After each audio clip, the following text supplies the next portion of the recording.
considering of starting a new series with this, so this is going to be day one of me reclaiming my masculinity. By masculinity, I'm talking about the biblical masculinity. I'm not talking about the worldly definition or worldly customs of masculinity, because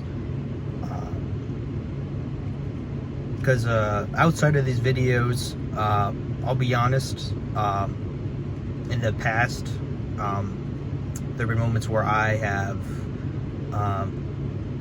acted with those worldly customs. So, I'm making a commitment to myself with this new series. The goal is to track every day. I'm not going to make them complex. I'm just going to document my step-by-step journey. I'm not expecting myself to have a certain goal. By have a certain goal, of course I'm going to set goals, but like achieve something in particular before the next video. Like, I'm just going to be showcasing my progress from one video to the next, and that'll be that. So this is day one. Got back to the gym after a long time. I've gone to the gym like I think a month and a half ago, but I've been really inconsistent with that, and honestly feel I feel good, but it's also it's like when you're out away from the gym for a while, it's kind of embarrassing because you're trying to lift, and the weight that you used to lift, it's like, you feel weaker, obviously, if you haven't gone in a while. But really today, the whole reason why I'm making this series is, I guess really the tangible topic I can make for this video is really, I'm learning that narcissistic abuse can skyrocket your path towards becoming a better man or a better woman for the small percentage of women who watch my videos. I'm not sure what it is, but I know that guys who watch my videos are the percentage is higher. But because when we're on this path, narcissist comes in all shapes and sizes, and I've done a video like this in the past, and I'm really making this, I'm really addressing this topic again, solely because whether you believe it or not, although the devil will send a narcissist in your life to put you off course,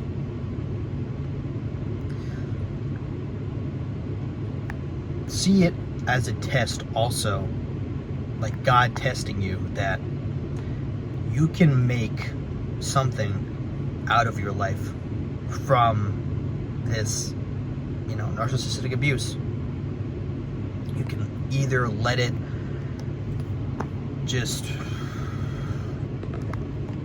destroy you and beat you down and just have no return from it, or you can, use it to skyrocket your self-respect. And by skyrocket, of course, it's not going to shoot up immediately, but the drive and ambition that you will find for yourself when you cut off a narcissist, because cutting off a narcissist is a huge sign of self-respect. Because for those of you who've gone through those experiences, being friends or just being around a narcissist is slavery in and of itself. And having that actual strength to cut that person off shows that you respect yourself as a person, as a man, as a woman. It shows that you respect yourself. I mean, of course, in my videos I'm going to like gear it more towards men because I'm a guy. I don't, understand women fully. I'm not at that intellectual level yet, but I'm speaking it in terms of both, because no matter, who you are, and everybody has gone through a narcissist. And from personal experience, the more narcissists I've dealt with, the more that the puzzle has slowly been pieced together. And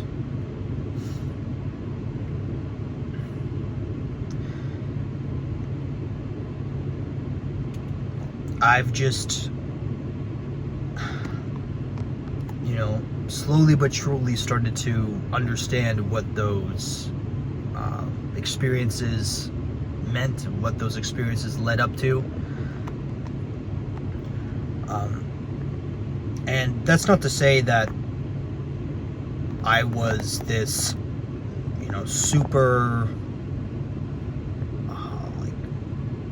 just like I mean, I am like resilient in terms of not giving up in life. Because I gave up in life, I would never have this channel. I would never have my editing channel. I would never keep up with the resilience of making these videos, even amidst my posting schedule being once every 2 weeks. What I'm saying is,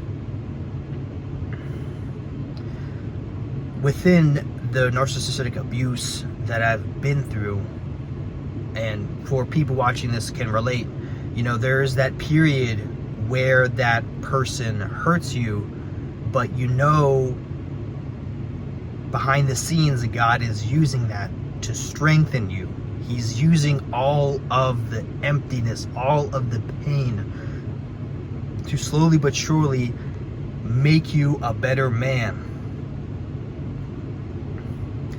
And sometimes it feels like it's not progress, because the narc's words or the narc's actions can hold such a grasp in your mind, and you're basically searching for the strength to move on, to go on, to think, how can I move on in life, because so-and-so wasted so much of my time. How do I do that? You have to be resilient in what God, is making you feel. And the more that I've done that, the more wisdom that I've gained. I've felt like I've gained such an not insurmountable, that's the wrong word. Such a huge influx of wisdom at such a young age that sometimes, most of the time, most people can barely understand what I'm talking about. But the more that you allow God to shape you through the suffering, the more you will be sharpened as a person. Because most people with pain and suffering, they just numb it. They just numb it with drugs, they numb it with porn, they numb it with just arguing with people, they numb it with just being self-absorbed and distracting themselves, and never actively taking the time to sit with themselves and allow all of these thoughts to collapse, within their mind. Because, when you numb yourself, you delay the effect of your mind. Oh shoot, it says low battery. Oh crap.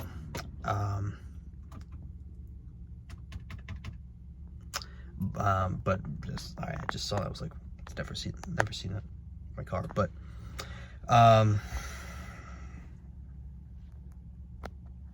yeah, what was I? Yeah, you have to make sure that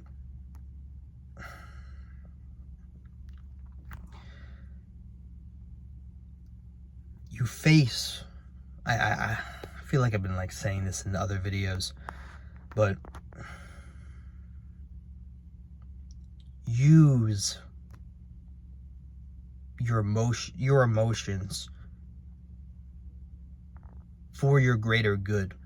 Because most people use their emotions as some sort of, you know, obstacle and barrier, and they see like at some point within the emotion of the person they're facing as some sort of wall, and they don't use it.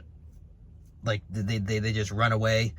Use it to your advantage. You think, chip away at the wall, find resources to penetrate the wall, and you will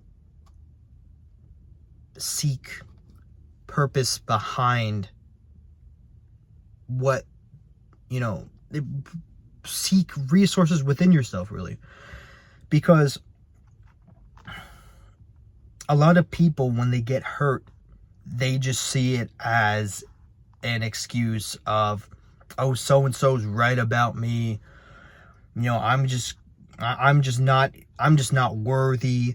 I'm just going to keep disrespecting myself because this person, you know, is not giving me the reaction that I want.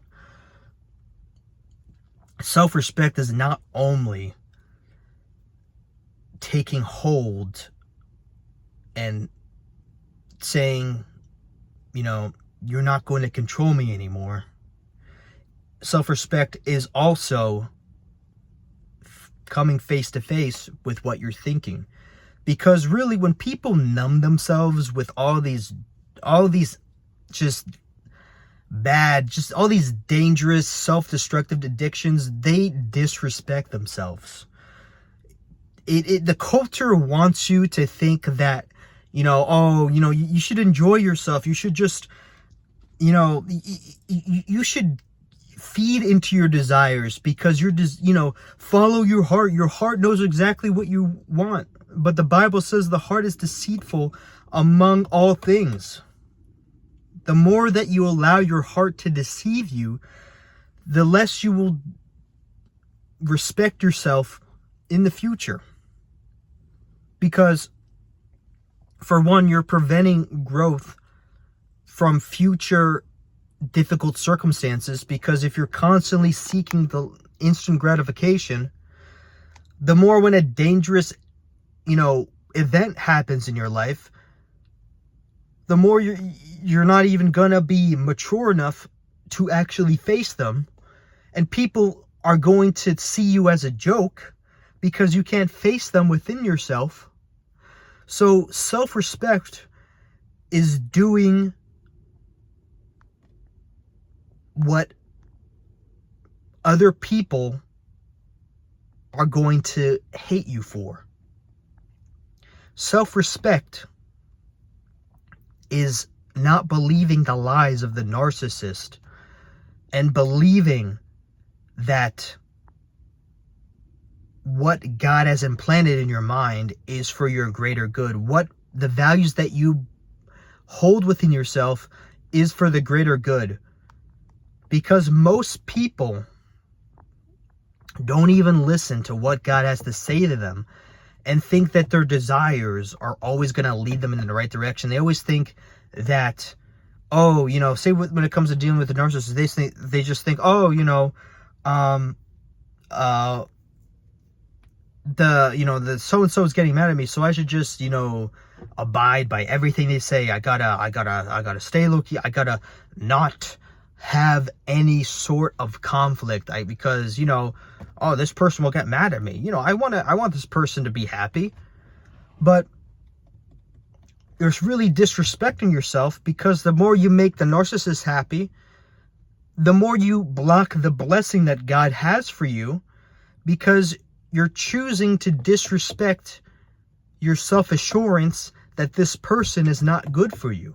So really, the self-respect that God, wants you to share with the world is going to make the world inevitably hate you, because God's self-respect that he gives in you is so righteous and is so firm and is so empowering that it makes other people envious.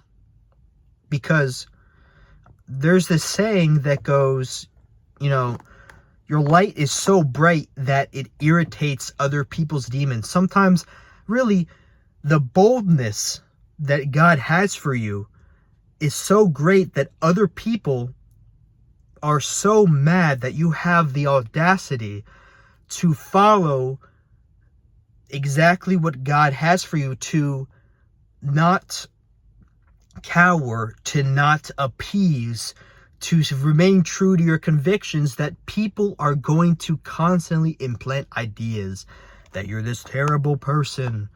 Oh man, you didn't follow what I said. How dare you? Envious people are going to see you as some awful person because they are so used to other people abiding by what they say and just feeding into their narrative, or feeding into their trap, feeding into their control. So you have to be self-respecting of yourself, no matter what the world says. The world will tell you that self-respect is,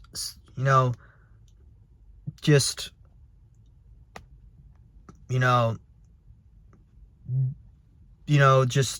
sleeping with a bunch of women. The world will tell you that self-respect is,